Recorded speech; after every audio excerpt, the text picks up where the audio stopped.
જય માતાજી, જય શ્રી કૃષ્ણ ફ્રેન્ડ્સ. તો આજે મેં ટમેટા સૂપ સાથે ગાર્લિક બ્રેડ બનાવી હતી, જે એકદમ ટેસ્ટી બને છે. તો પહેલાં આપણે ટમેટો સૂપ બનાવવાનું છે. તો તેની માટે મેં અહીંયા દેશી લાલ કલરના અને એકદમ પાકા આવે ને તેવા ટમેટા લઈ લીધા છે. તો આપણે આવા 6 જેટલા ટમેટા લઈ લેવાના છે. આ ટમેટા સૂપ તમે 4 થી 5 જણા એકદમ સરળતાથી પી શકો છો. તો પહેલાં તો આપણે જે ટમેટાનો ઉપરનો જે ભાગ છે ને તેને કાઢી લેવાનો છે અને તેના આપણે 2 કટકા કરી લેવાના છે. હવે મેં અહીંયા સાથે એક મોટી એલચી લીધી છે. તો તેને આપણે અંદરના જે બી આવે છે ને તેને જ લેવાના છે, તેનાથી તેનો ટેસ્ટ એકદમ સરસ આવે છે. તો હવે આપણે એક કુકર લઈ લેવાનું છે, તેને ગરમ કરવા રાખી દેવાનું છે. સાથે આપણે 2 ચમચી જેટલું બટર લઈ લેવાનું છે. જો તમે બહારનું બટર મેં યુઝ કર્યું છે, જો તમારી પાસે ના હોય તો ઘી અથવા ઘરનું માખણ પણ યુઝ કરી શકો છો. બટર ગરમ થઈ જાય એટલે આપણે જે એલચીના બી છે તેને નાખી દઈશું. સાથે 7 થી 8 લસણની કળી અને એક આદુનો કટકો નાખવાનો છે. એક મીડિયમ સાઇઝની ડુંગળી નાખવાની છે. ડુંગળીને આપણે કલર ચેન્જ થાય ને ત્યાં સુધી સતળાવા દેવાની છે. બહુ ગોલ્ડન બ્રાઉન કલર નથી થવા દેવાનો. તો જો ટ્રાન્સપરન્ટ થઈ ગઈ છે આપણી ડુંગળી, તો તેમાં મેં હવે ગાજર લીધું છે, તેના પણ મોટા કટકા કરીને નાખી દેવાના છે. સાથે આપણે જે ટમેટાને કટ કરેલા હતા તે પણ નાખી દઈશું. જરૂર મુજબ આપણે મીઠું નાખી દેવાનું છે. હવે ટમેટાં આપણે એકદમ ગળી જાય ને ત્યાં સુધી આપણે આને કૂક કરી લેવાનું છે. તો જો એકદમ ગળી ગયા છે આપણા ટમેટાં. તો હવે 1 ગ્લાસ જેટલું આપણે પાણીને નાખી દેવાનું છે.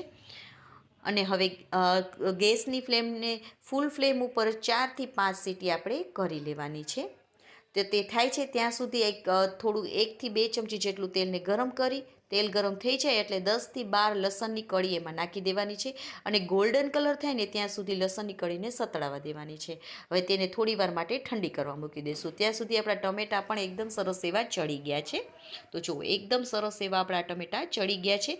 તો હવે આપણે બ્લાઇન્ડર વડે તેને બ્લાઇન્ડ કરી લઈશું. અને જો તમારી પાસે બ્લાઇન્ડર ના હોય તો મિક્સરમાં પણ પીસી શકો છો.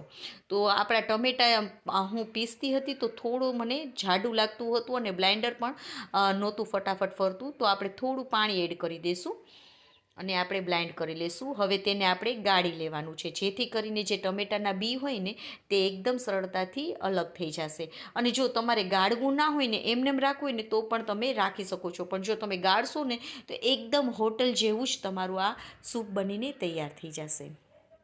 હવે ફરીથી આપણે તેને ગેસ ઉપર ચડાવવાનું છે. 5 મિનિટ માટે આપણે હવે તેને કૂક કરવાનું છે માટે. તો હવે સાથે સાથે આપણે 2 ચમચી જેટલી ખાંડ નાખી દેવાની છે. 2 નાની ચમચી જેટલી જ ખાંડ નાખવાની. 1 ચમચી જેટલા કાળા મરીનો ભૂકો અને તેનો કલર હોટલ જેવો આવે ને તેની માટે મેં અડધી ચમચી જેટલું કાશ્મીરી લાલ મરચું નાખેલું છે. અને જો તમારી પાસે ના હોય તો તમે સ્કીપ પણ કરી શકો છો. તો 5 મિનિટ માટે જ ફક્ત આપણે મીડિયમ ફ્લેમ ઉપર ઉકાળી લેવાનું છે. તો જુઓ આપણું આ ટમેટાનું સૂપ ઉકળી ગયું છે. કોઈ પણ કોર્નફ્લોર કે બટેકાનો ઉપયોગ કર્યા વગર જ આપણું આ સૂપ એકદમ સરસ એવું ઘટ બનીને તૈયાર થઈ ગયું છે. તો તમે પણ એકવાર જરૂરથી ટ્રાય કરજો. હવે તેની સાથે ખાવા માટેની આપણે હવે ગાર્લિક બ્રેડ પણ બનાવી લઈએ. તો તેની માટે મેં અહીંયા જો આપણે જે લસણની કળીને ગોલ્ડન કલરની કરેલી હતી ને તેમાંથી તેલમાંથી તેને કાઢી લીધી છે અને આપણે એક મિક્સર જારમાં લઈ લઈશું. સાથે મેં અહીંયા લાલ મરચું લીધું છે. જો તમારી પાસે ના હોય તો તમે આની જગ્યાએ સૂકું મરચું પણ લઈ શકો છો અથવા ચીલી ફ્લેક્સ પણ લઈ શકો છો. તો તેને આપણે પીસી લેવાનું છે.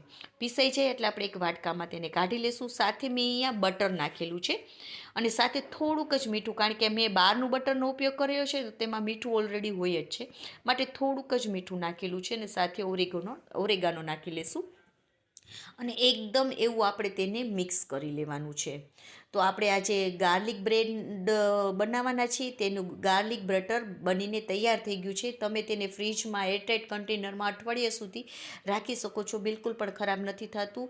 અને જ્યારે પણ બાળકોને મન થાય ત્યારે તમે ગાર્લિક બ્રેડ બનાવીને આપી શકો છો. તેને તમે લંચ બોક્સમાં પણ આપી શકો છો. તો મેં અહીંયા ઘઉંના લોટની બ્રેડ લીધી છે. તમે આની જગ્યાએ જે આપણે રેગ્યુલર બ્રેડનો ઉપયોગ કરીએ છીએ ને તે પણ લઈ શકો છો. તો એક સાઈડ આપણે હવે આ જે ગાર્લિક બટરને પહેલાં આખામાં લગાવી લેવાનું છે. ઉપરથી આપણે ચીઝને લગાવી દેવાનું છે. હવે બીજી સાઈડ બ્રેડને આવી રીતે રાખીને ઉપરથી આપણે આ ગાર્લિક બટર બીજી સાઈડવાળી બ્રેડમાં લગાવી દેવાનું છે, આખામાં લગાવી દેવાનું છે. હવે તવીને આપણે મીડિયમ ગરમ કરી લેવાની છે. એકદમ ગેસની ફ્લેમને ધીમી રાખી અને જે બ્રેડમાં બટરવાળો ભાગ છે ને તેને નીચે રાખવાનું છે ને ઢાંકીને તેને 2 થી 3 મિનિટ આપણે કૂક કરી લેવાની છે. ફક્ત 2 થી 3 જ મિનિટમાં એકદમ સરસ એવી તમારી કૂક થઈ જશે. તો ઉપરથી આપણે ફરીથી આપણે આવી રીતે આખામાં બટર લગાવી દેવાનું અને તેને ફેરવી નાખવાની. ફરીથી આપણે થોડી પ્રેસ કરી ઢાંકીને 2 થી 3 મિનિટ માટે આપણે તેને ફરીથી કૂક કરી લેવાની છે. તો જુઓ એકદમ સરસ એવી આપણી આ ગાર્લિક બટર બ્રેડ બનીને તૈયાર થઈ ગઈ છે. તો તમે પણ એકવાર જરૂરથી ટ્રાય કરજો, એકદમ ટેસ્ટી લાગે છે અને આવી રીતે તમે બાળકોને લંચ બોક્સમાં પણ આપી શકો છો. બાળકો તો ખુશ જ થઈ જશે આ બ્રેડ ખાઈને. અને હા, જો તમને મારી રેસિપીઓ ગમતી હોય તો પ્લીઝ લાઇક કરજો અને મારી ચેનલમાં નવા હોય તો સબસ્ક્રાઈબ પણ કરજો.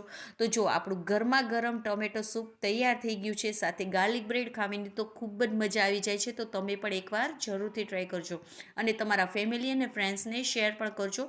અને તમને મારી રેસિપી કેવી લાગી તે કમેન્ટ કરીને પણ કહેજો. ઓકે ફ્રેન્ડ્સ, બાય, જય માતાજી.